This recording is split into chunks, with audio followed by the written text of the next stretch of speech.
Do, do,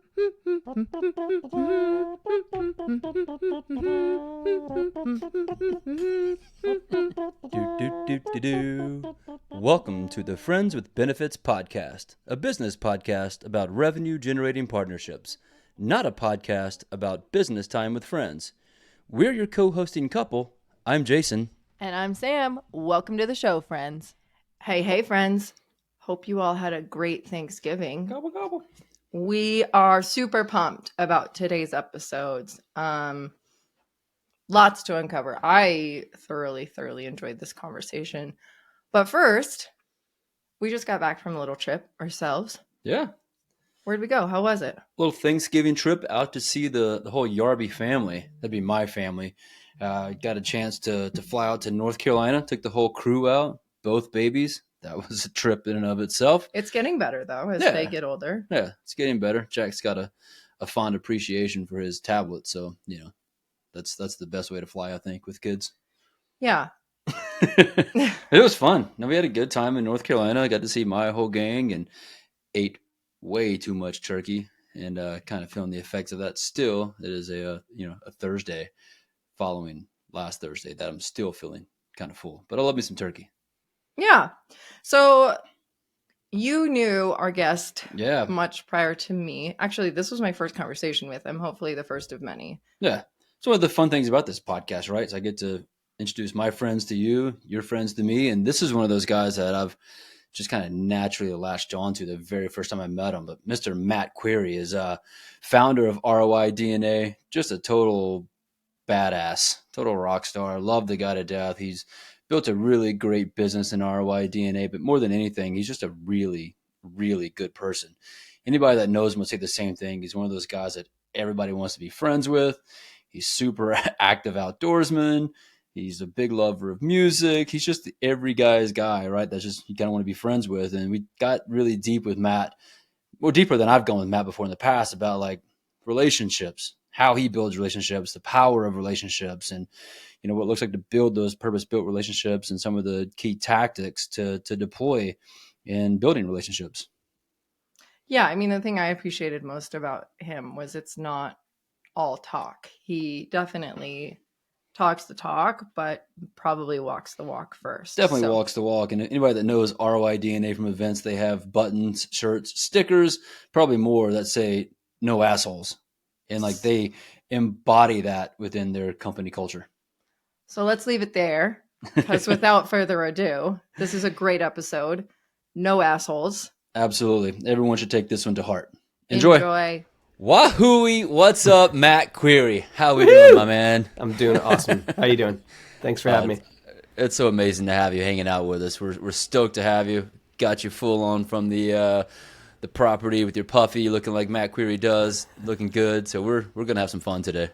Yep, excited to be here. Yeah. I am personally super pumped for this episode because Matt, you and this is our first time talking. I know.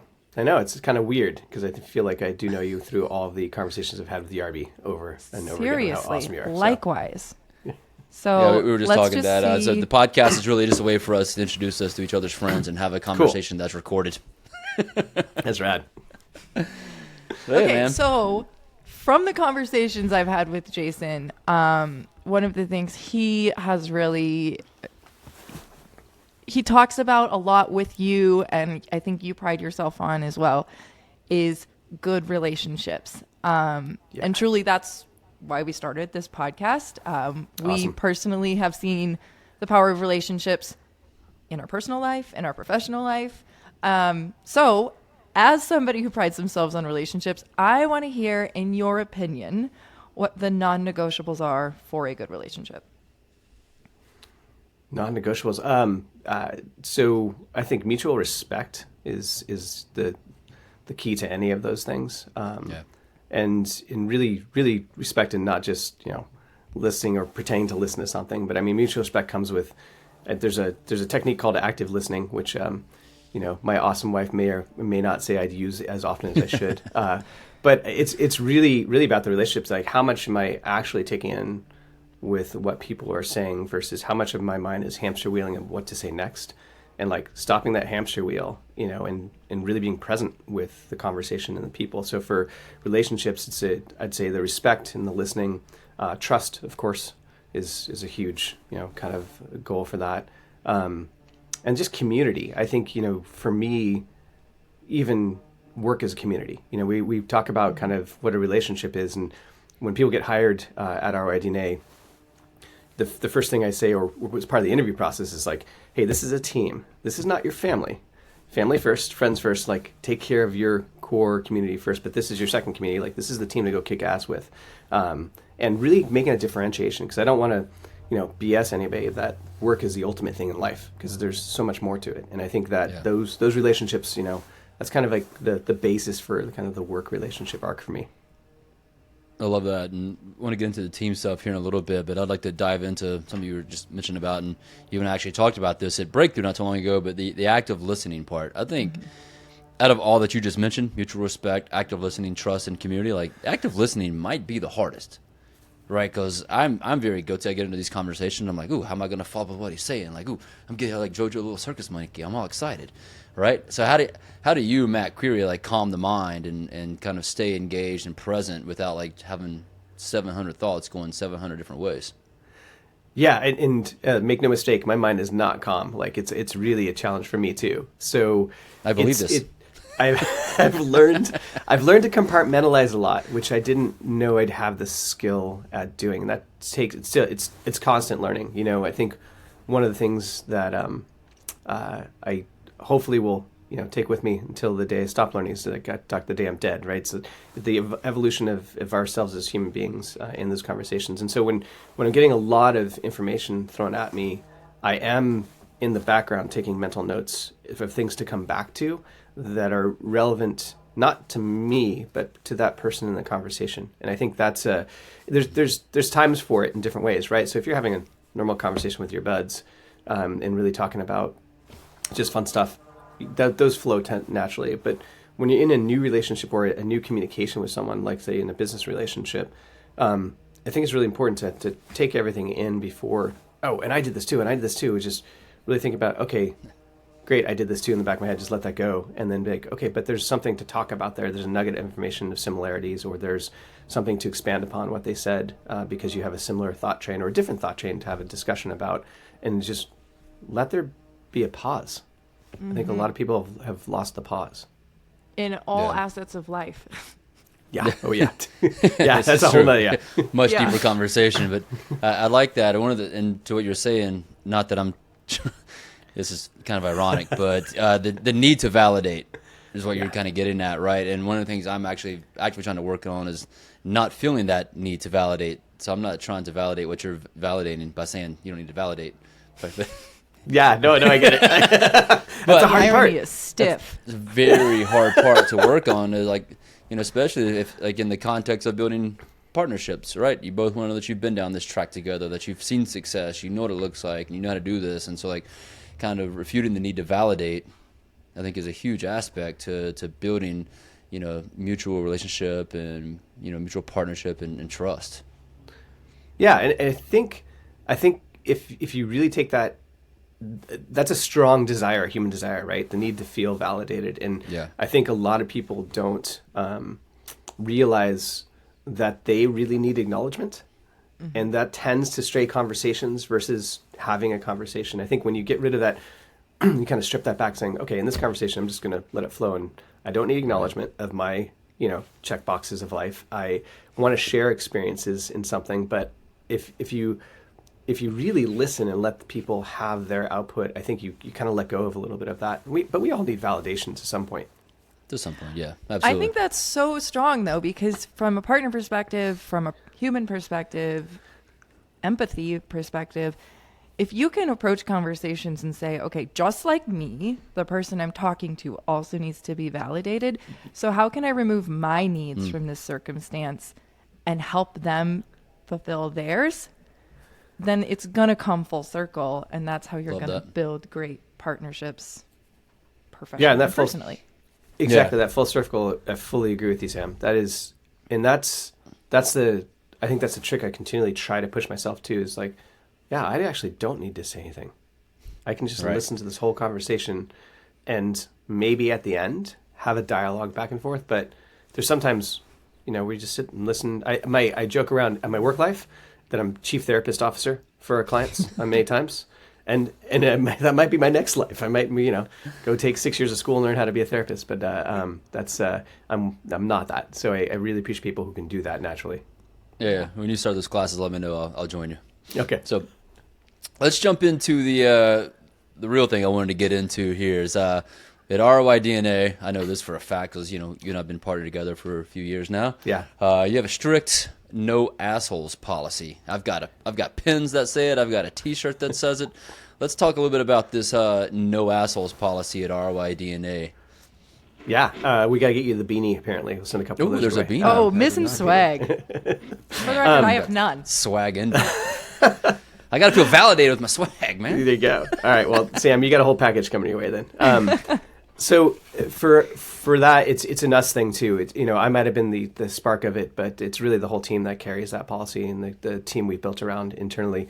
And it was born out of, I grew up taking out the garbage for, digital teams. I grew up doing an affiliate program, email, data, and I did every channel myself before becoming lucky enough to run teams globally for companies. And when kept going or getting kind of falling up that ladder,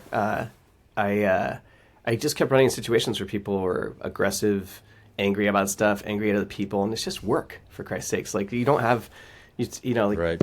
It shouldn't be driving you to the blood pressure through the roof. And so my last job, serious job before I took this, I blew up a boardroom meeting by just telling someone, yeah, go ahead and do that. I don't know why you hired me. And so I was kind of tired of dealing with assholes. And so I'm like, you know what? That's gonna be the number one principle if I ever start something. And I started my own consulting thinking I would have an easy, flexible job. And I was lucky enough to have a lot of people I knew who I met friends in the industry who found out what I was doing. And then so we got clients really fast, which I was not expecting. This is 14 years ago. And so it was kind of fun to like, hey, let's put out who we are and build a good culture first. And really by doing that, the people working there are going to succeed, or they're going to be people that gravitate towards that have an awesome expertise and really focus on culture first versus what the revenue is, or, how many tick boxes we knock off. Like, is everyone working together, happy working together, enjoying their work life, making a difference, for the clients that we're working for, and enjoying doing it along the way. And that kind of, moved into bring your whole self, be inventive, do it right, and no assholes. And that's been on the website, some form of that for almost the whole entire website existence. I love that good. because I feel like in boardrooms that I've sat in and, executive teams, for whatever reason, those two philosophies feel like sometimes they can't exist at the same time. Yeah. And that's not true. Yeah. I think the ROI DNA website even says that they can't that was exist the at the goal. same time. Yeah. The goal is really, change the thought process around what you have to deal with. And it doesn't mean people don't have a bad day. And I think, we continually tell the staff that, like, hey, just because the client was a little upset, doesn't mean they broke the no assholes policy. But there's some that have, and we have fired massive clients just because, it's uncalled for. There's no reason to, I get everyone stressed, but I get, we bat a lot of A's. No one's perfect. And I think coming to the table with that attitude from the beginning really sets a tone of, expect great results from us. And if we're not doing that, you can get rid of us for sure. That really happens. But, except for the downturn, which everyone's going through right now. But I think from us, it's like, being part of a team, and we extend that kinship, teamship to our clients, which is why we have long client relationships for many years.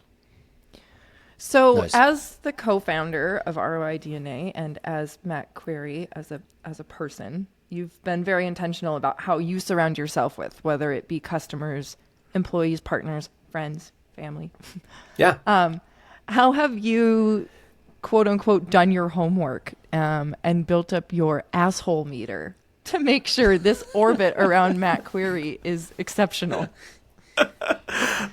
I would say it's the orbit around the team too. So I worked really hard to get my name out of this, because when we first started this thing, like I saw a lot of agencies and it was, Joe Smith Agency or whatever it was, right? I'm not going to name specific names, but it was all about bravado and ego and chest pounding. So I think the first thing is, it is not about McQuarrie. It's about the team's health and the community health. And I think that's important, which really allows an interview style for us. I'd say we miss 99% of the missteps from that, from an interview process, multi-step, multi-processed, and every single person in the company still gets interviewed by the co-CEOs at the end, myself and Michelle. That rarely gets passed. It only gets passed if there's a circumstance where we have to replace someone quick. And so hundreds and hundreds and hundreds of people have been interviewed here, and on top of that, they pass a couple different levels of people, and we give them a questionnaire about kind of how to ask questions. We try to also, sit in on some interviews with people who are more junior, and then afterwards give them some pointers on how to really suss out, what was being said in that conversation, and try to get people to not mistake liking the person immediately versus understanding what their body of work was and liking the person.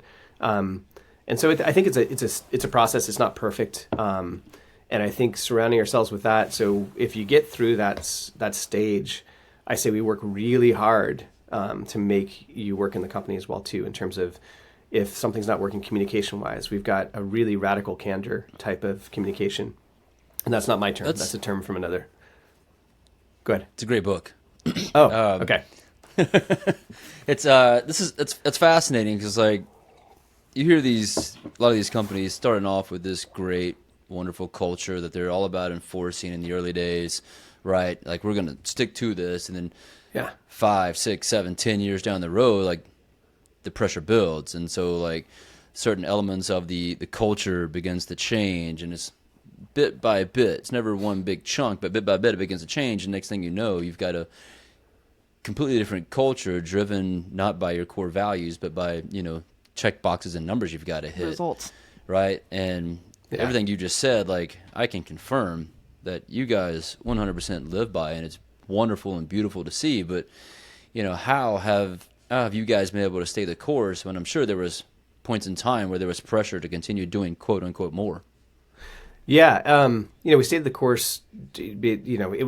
We were owned by ourselves until a year ago. So there was pressure, but not much pressure. It's kind of more pressure on ourselves. And we grew from, infancy to north of 130 people, plus Sizable. With that. Yeah. Which in culture does change. So, it's never going to be the same as your 10-person company or 20-person company when it gets to 140, 130, plus contractors above that. It has to change because the people that you're adding on haven't experienced the kind of multi-year team attachment, and they don't have as much intrinsic trust that you got to build and things you got to build within there. And I think the way you kind of keep that culture is if we really tried to be culture first, and it was the stack rank was culture, revenue, and then EBITDA somewhere down there, right? So nice. that's growing, and that changes as you get bigger because you got more mouths to feed, you get more people to kind of continue that culture, and you have to be cognizant of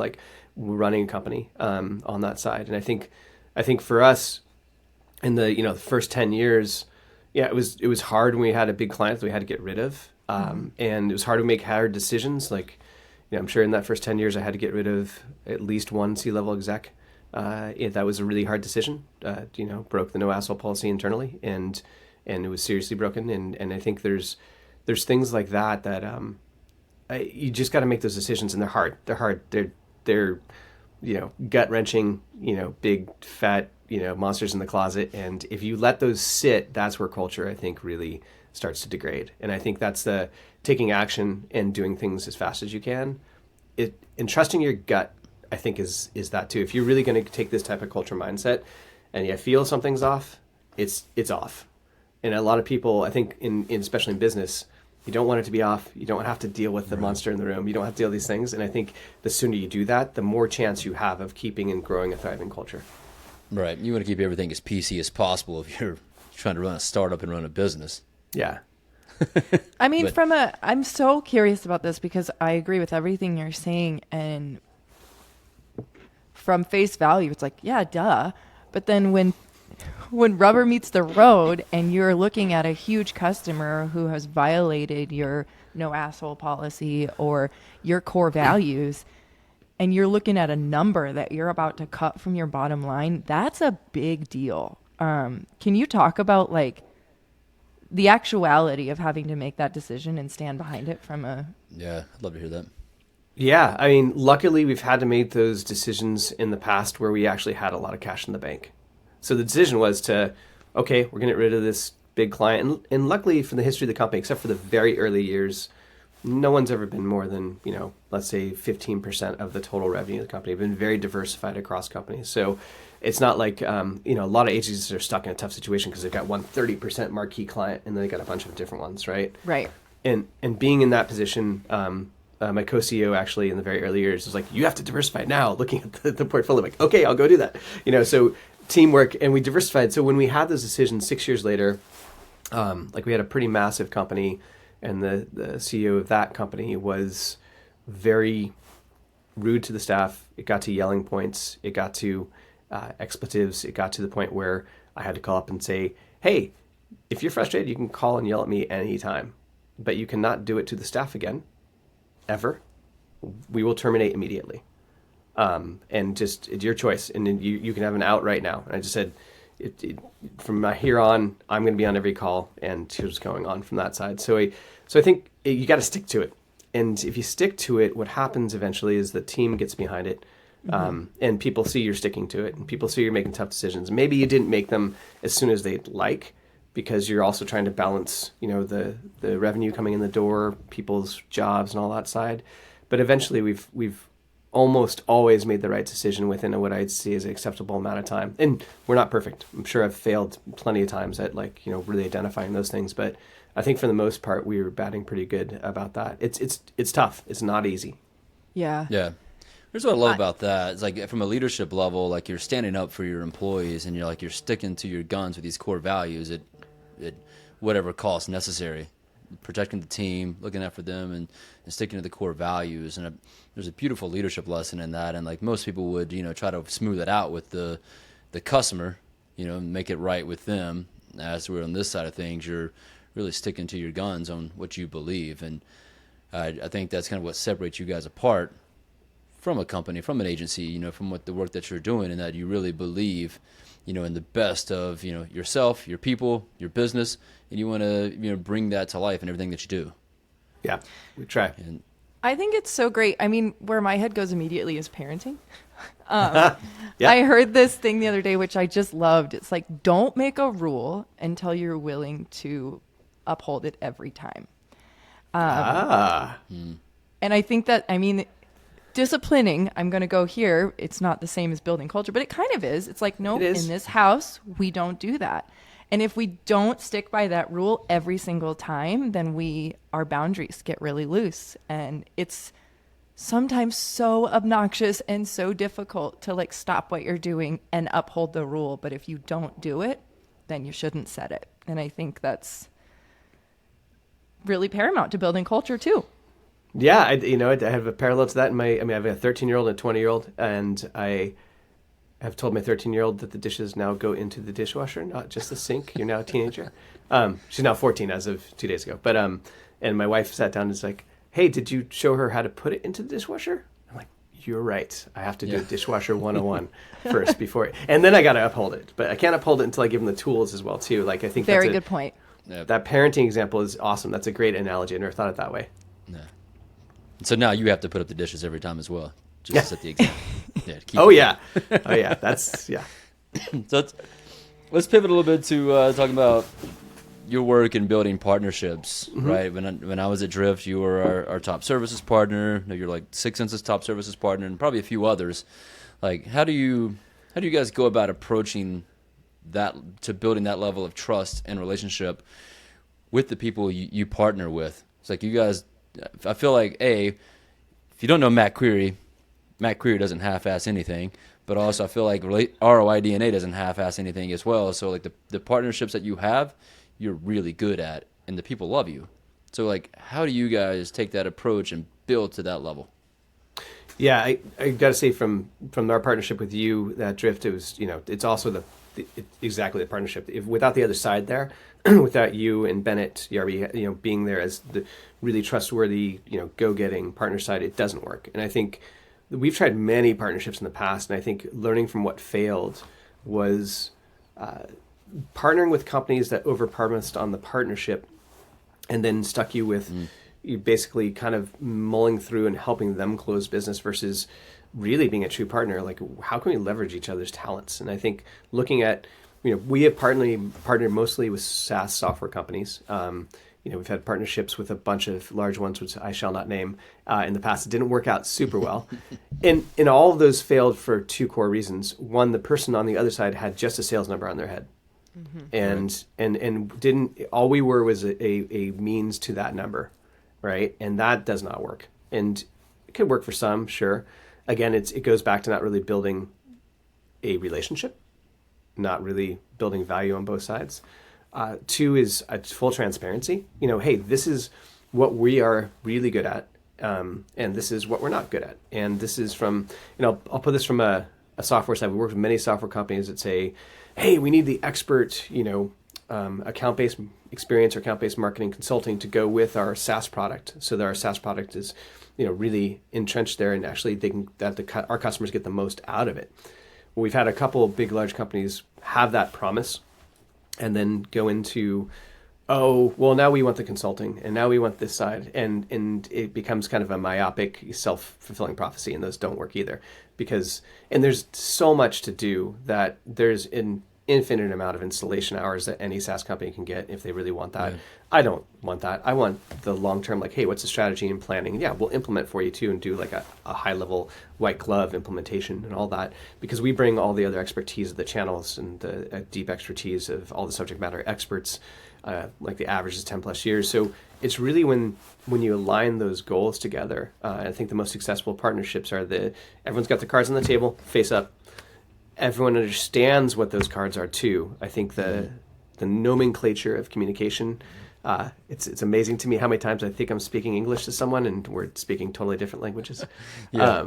And I think in double downing, and so it comes back to also the trust. Those things we started off this conversation with, the trust and listening and understanding. And so there's the two strongest relationships we've ever had was with you all at Drift and with Sixth Sense, which we've it's one amazing partnership, and that Sixth Sense one has actually since created a model for other partnerships for us with our other partners now too. And we're partners come to us like, hey, that one looks awesome. How did you all do that? I'm like, well, we did it because Elliot and Justin at Sixth Sense and Latney and that team really dove in with us, and the trust was there.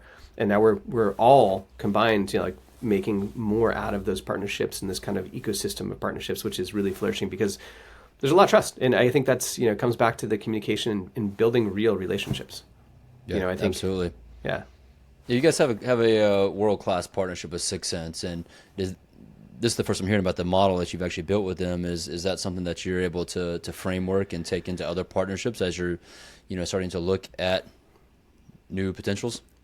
Yeah, absolutely. And we're straight up with it too. And I think the flow is this. Okay, the ones that don't work are the ones that basically force us into some sort of action with their SDR, BDRs, and we're just a, kind of closing arm for them, or we're giving them leads type of stuff. That doesn't work. I think for us, the ones that model that is working is the ones, hey, here's kind of our services. Let's work together to build a map of where the overlaps are. We don't expect you to give us all the clients that you have. We got to work with multiple partners. We totally get that. If there is a really good fit on both sides, we're bringing clients to you when we think it's the right product for the installation, for the journey, for their customers. And on the other same side, once those relationships are built and the trust is built, that model works super well if you can get everyone on the same page. And it's worked really well now for 3 of our partnerships and starting to thrive. And it took a long time to get there.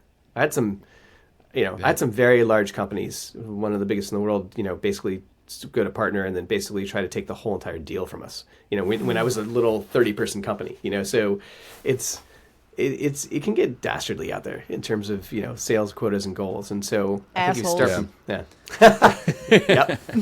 So I'm curious about something that I've never really asked a services partner before from like a partnership aspect. And you talked about, you really knowing when you're just a revenue goal or Pam has a number attached to them that's affecting you. Like, what does that feel like from your side? Like when you know you're just like a revenue number for some company, but you're not like a value add. It's like, I know there's a ton of programs out there like that. Yeah. But like, I'd love to hear like what it feels like from the partner perspective when you know that's the case. It feels terrible, man. It feels, and actually, we just had a similar one recently where it was inferred that if we don't jump on this, our reputation was going to be dinged within the company and they wouldn't refer us more clients, all that stuff. I'm like, yeah, I just got on the phone saying, this isn't going to work. You know, I understand you have a revenue goal. We're not going to be that goal filler for you that way. So you should probably go get another agency. And, you know, there's mea culpa. I'm like, no, this is just not, I'm just not the way we work. It feels terrible. It feels like there's some weird undue pressure that has not, we already have our own pressure. I don't need your pressure of a partner quota. And that's a rough thing to do. On the flip side of that, which is the same thing on any of our clients that we really trust and believe in, and they say, hey, we've got this, you know, we know you got this customer, they're in line for this, can you give them a call and check in and see where this is? And we do that immediately. You know, it's because there's that trust has already been built. But yeah, we've been like the, I don't know, the gap filler for many quotas in the past in terms of, you know, I go pitch about 7 deals because they pull me in these things, and they've got SDRs from another company ask me when they think it's going to close. I'm like, hey, this is your deal. Yeah. I hear you. So along those same lines, like, what's your thoughts on like being allocated or associated to a tier within a program? Well, I think for some, yeah, that's tough. You know, it's again with it's looking at the rewards, you know, for how much work effort's put out, right? Yeah. And we've luckily always been at pretty much the top tier in all. Sometimes maybe just hitting the corporate, not enterprise, but in the early days. So yeah, it's again, like, I think we got to get off hamster wheels. I think we got to get back to value conversations of what's going to work for the customers, from both sides, from the tool application side, partner side, to the consulting side, and go that way. One thing that just really stood out to me is, as you were talking about your partnership with Sixth Sense, and, you know, you're talking about Elliot, Latney, the team over there. We hear from partner people all the time of like, well, I'm out here building great relationships and I'm doing the good work, but then I pass it off to the rest of my team and it's just lost. And what you just explained, and what is so obvious, but the trust has to extend beyond yourself. And I think that's where your culture is so paramount and important. So my question to you is, for a solo partner manager who's out there building great relationships, how can they help build that trust beyond themselves and instill this culture of like collaboration and relationship and trust to the other members of their organization? Yeah, so I think it comes down to having, you know, you got to get that one core example. We worked with yet another huge enterprise company years ago, and we were probably one of their top referrers for their product for a long time. And the sales team, you know, through partnership and the partnership side, unfortunately was dinging sales reps if a partner got some of the consulting deals. So they would actually take 10% of their payout away if they used a partner. And it got really weird, you know, and it got to the point where, like, why are we partnering with you all? Because you've disincentivized the whole rest of the group. And so they actually flipped it the other way. Which was, you know, brilliant finally. You know, the SDR, BDRs, if they worked with the partner group and got a good partner in there that solidified the actual tool being used, then they'd get a bonus of 10% or 5% or whatever it was. But it was in the spirit of the partnership side. So I think to get the rest of the team around it, there has to be something that incentivizes them that's either a net zero to a plus, but it's going to get things moving better in a way from a culture perspective. And that can be incentives if you have an SDR, BDR. But I think more important, investing in people that understand how to build relationships and partnerships, and building that group out as its own kind of mechanism And once you have a couple wins that show, hey, the net effect of bringing a partner in is that we have, a 60% reduction in churn rate and a 70% increase in adoption speed and stuff like that. And once you have that kind of I'd build out 1 to 2 cases that you really want to focus on, get those through, even if you got to deal with SDR BDRs and go through the whole thing. And not that SDR BDRs are bad, but a disincentivized or not aware group yet. But you also got to build trust in that organization as well too. It's like, hey, trust me this one time. This will work out this way, and that helps. Yeah, I was about to say the same thing. Like, we're back to the trust factor. It's like you got to get that level of trust from the leadership that you can provide, or hit the goals that they've set in front of you, that you can meet expectations, and to do that, right? It's what you're saying. Start small, scale intelligently. Yeah, agreed. Okay, so speaking of scaling intelligently, if Matt, Quirie, and team were to start a service agencies in the great year of 2023, where would you start and how would you approach it? Would you do it all the same? From a business perspective, that's the first time I've heard anyone call it the great year of 2023. There may have been some sarcasm. The Lord's year. I hope so. Holy crap. What would I do differently? We're starting from scratch. Yeah, there's a lot I'd do differently. I think, like, hindsight's 2020, right? So I would even move faster on the things we had to execute on in terms of not wait on trust your gut more.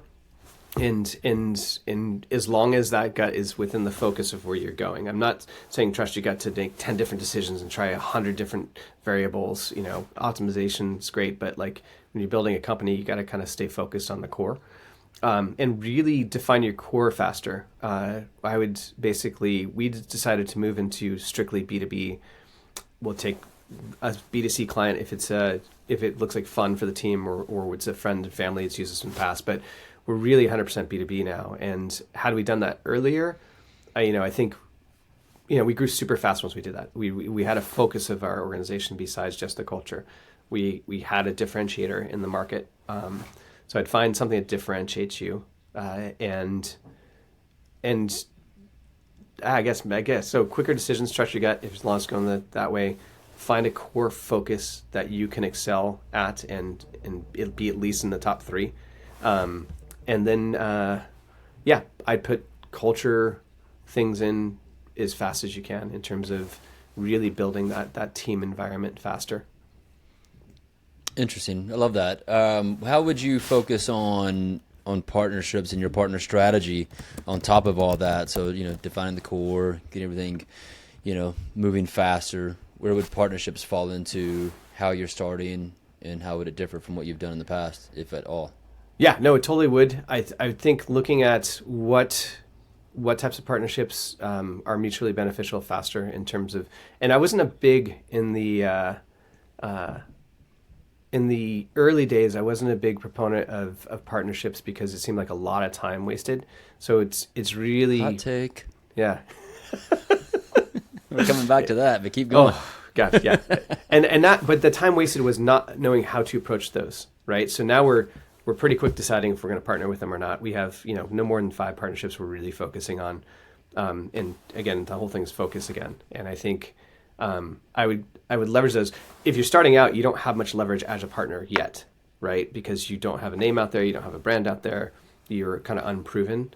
But I would start looking at the top 5 potential partnerships and starting those relationships. So back to the trust thing. Mm-hmm. Hey, I'm an up-and-coming company. I just want a little bit of your time to talk about how we could help you out, or help your consulting out, or help your tool be more sticky within your clients. And from that perspective, just starting to build those relationships first. You may not have a partnership yet, but this relationship building, you can start way ahead of time. And if you're focused on kind of that same core vision, it'd be a lot easier to build. How do you recommend or coach people to invest in those relationships and build those relationships up if it didn't already exist? If it didn't already exist, so you're reaching out to someone new you could potentially be a partner of. You're trying to establish a relationship. How would you coach someone to go down that path? Yeah, I'd say, well, one, I'd say look for, it depends on how early you are in your career, but I'd look for connections and people that know those people in those companies and start, using your network first, obviously. And then bring something of value to them. It's not just about just having a conversation. It's bring something of value that they probably want to talk about, or an idea or something. I think this is the one thing is basically, if you brought a new idea to that business that they could leverage to actually grow their business. Some people are so hesitant to share ideas. They're like, oh, they would kill it if we did this, but I'm not going to tell them because it's my idea. I'm like, oh, you're never going to bring that idea to fruition. So just leverage their damn platform and give it to them, because they're going to give you more business doing it. And I think that's something people really miss. I would spend my time coming up with some concrete ideas around either how my service or my extension of product can help you, and how you could do better yourself with that. And some of our top clients, we give them, dashboarding ideas all the time that we could get paid to build right now. But if it was in the product, it'd make the product better and we'd still all win. Let's go back to the partners being a waste of time. It's okay. So you, in the early days, you weren't big on partners. Thought they were a waste of time. Why did we think that? And then how did that change? I think we finally put our foot down in terms of what we were willing to do. Because in the beginning, we were, wanted to grow, and we wanted that partnership because obviously the SaaS companies were bigger brands than us, and really, we really believed in the product. I think that was the first thing too. We partnered with some pretty major optimization companies. I was on the advisory board for a couple products, and those basically were acquired by Adobe. So we had some strong ties of partners. In the early days, the waste of time stuff, though, was inevitably in some of these things. They bring us into these. We got brought into a lot of enterprise companies, but the people bringing us in were unqualified to qualify the client. Number one, they were maybe senior SDR BDRs off the partnership team that would just bring us in to talk about the product on their behalf, which is fine. I did that ad nauseum, but the waste of time was there wasn't a good structure within their partnerships teams to really have a true partnership. It was just kind of flinging stuff at the wall. So, even though these companies seemed to have a good promise and seemed to have a good kind of flow path, there's a lot of work. And if you're not willing to, if you don't have the time to do the work and you don't have the focus on it, that's one thing. But if you think it's a great company because of the brand name and what they have as an offer as a product, they may not have the partnership engine built yet. And you're going to be dealing with a lot of red herrings. There's just stuff coming over and over that you're like, I'm not sure what's coming at me. I'm going to go do all these calls, and the next thing I know, I'm called on like, hey, when's this going to close? And like, I have no idea. I'm not your. Yeah. And so I think the waste of time was honestly the thing we started, like not having all the cards on the table to the start and making assumptions of how you think it's going to go versus really defining parameters of how much time you're willing to put into it, how much time they're putting into it. Are the ideal client profiles that they've brought to the table worth your time as well? Are those decision makers even qualified to make a decision on their own team? Because when you're doing partnership, you've got that level of like, not only am I going to deal with that company that they're bringing to me, I'm going to deal with the partner, that company they're bringing to, how hard do they qualify them? Do they have the budget to do it? Do they have the decision maker? And a lot of times, the ones that were a waste of time were just people assuming because someone had some title, they could make the decision, and they're talking to them. They had no idea of budget, time frame, and so the qualifiers were not there. So making sure your partners actually have some qualifiers, and that's huge. Man, yeah. I hope there's a lot of partner people listening, because that piece right there is super, super important. I think what you're talking about here is like really establishing a foundation that meets the expectations and sets the partner up for success and providing value out to them. And every time I've taken on a new program, that's exactly where I've started, right? And I feel like that's why some of these programs are more successful than others, because like you can set the foundation, you can set the level of strategy according to the expectation of the partner. Right. Whenever I go into a new role, I try to meet with partners. Probably sure I met with you. It's like, what's working here? Right? What's wrong? What's right? What's wrong? What's missing? What's confused? What are your expectations? And what would make us the most valuable resource to your company? Mm-hmm. That's my questions. right? And you can begin to rebuild or build from there, and begin to set you up for success in every endeavor that you go in together.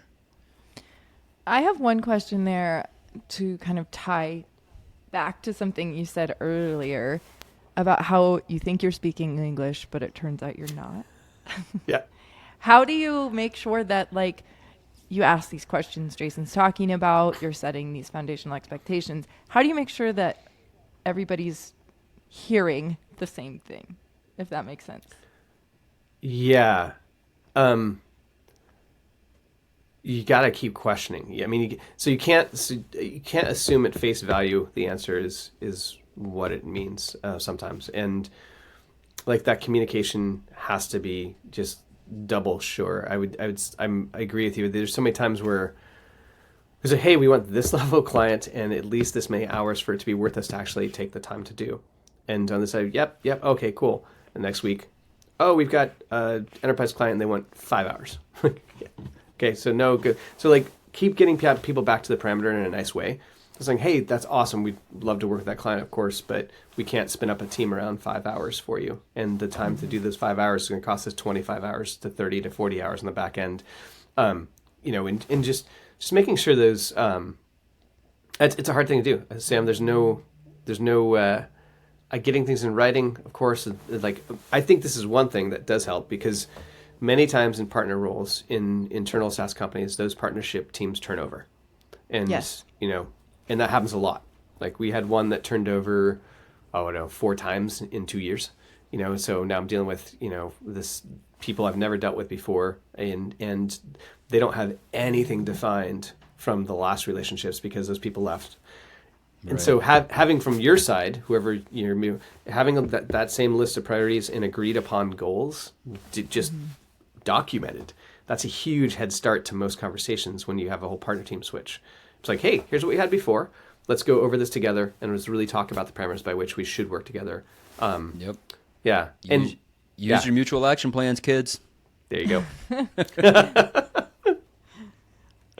Okay. No so switching gears here a little bit. Again, I have heard a lot through the grapevine, but I want to hear it from the source. Okay. Tell me. I'm the grapevine. Yeah. There he is. Tell me what's going on with the resort in Downeyville. Oh, Ubiverse. Yeah, it's pretty exciting. Never thought we'd be doing something like this on a personal level and fun stuff. So we got a lucky opportunity through an awesome rock climbing buddy of mine, friend who was part of a group that owned a resort out in Downeyville. And by that I mean like it's cabiny in the woods. It's not nothing posh out there. And we were looking for a piece of dirt. We were looking for a piece of dirt to build a cabin on. This has several. So we're building a place where community can gather.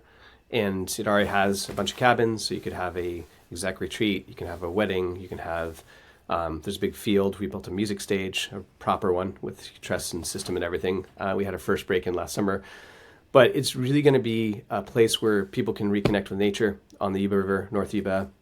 They can have groups and you cross this little bridge and you're on your own island. It's in the middle of national forest, so it's really out there. And it's 72 acres of hiking, mountain biking around, and jumping into the river. If you like cold dips, those are going on right now. Winter's coming. Yes. Lots of fun.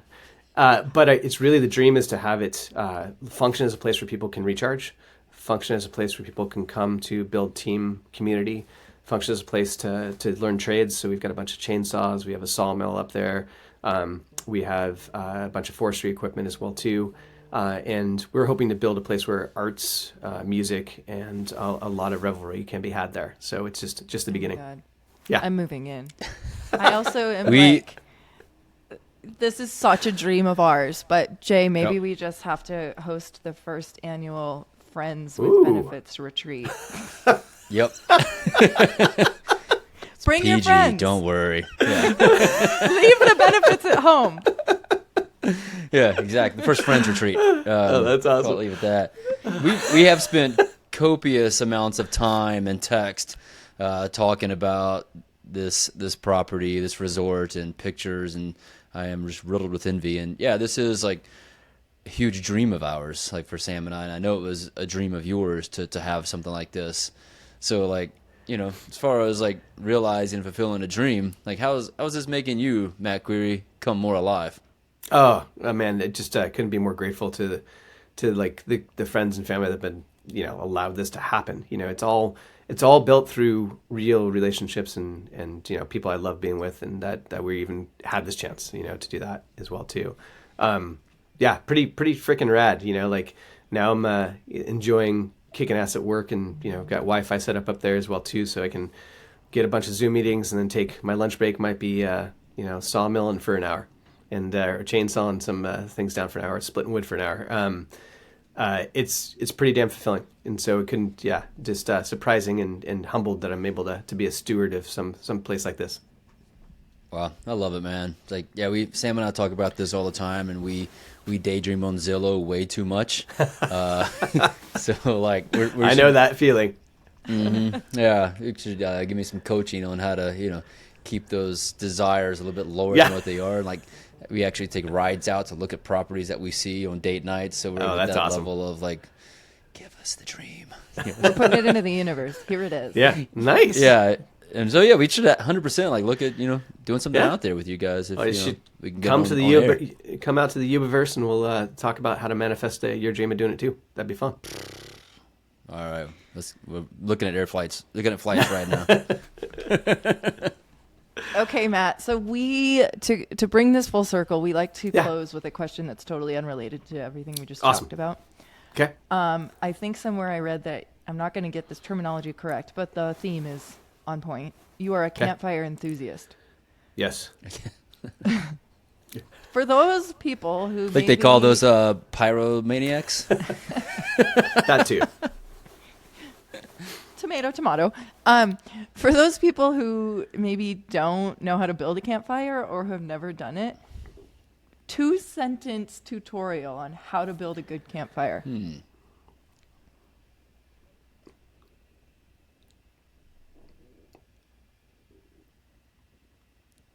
Start small and build big. Ooh, I think that's that deep. that could translate to everything else we just talked about too. So deep. So are you a build a teepee to start the fire, or are you a square kind of stack to start the fire? The best fire ever built. I was doing a 3-day vision quest out in the Sierras. The only time I've ever done that, by the way. And Okay, I was going to say, we're having another podcast on that alone. Yeah, I need to know about. I don't even know about this. And my Go ahead. my thing for the 3 days was to get over any fear of the dark. And so I just had no fires for 3 days. But what I did do was I started with pine needles and built them all the way up to smaller but bigger and bigger pieces till I had a teepee tower size, about 3 feet tall.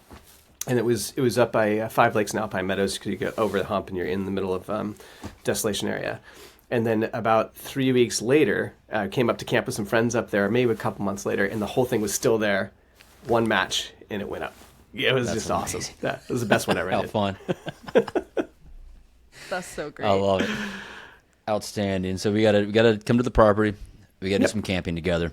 Hell yeah. But man, this has been as great as I expected it to be. I really appreciate you hanging out with us and joining Thanks. and getting a chance to introduce you to Sam. This has been so fun. Well, very, very grateful to be on the show. Thanks so much for having me. Matt, Absolutely, we're friends man. now. Hell yeah. That's it. We're coming to the property. Woohoo. With that, appreciate it. Thanks for listening, everybody. We'll see you next time.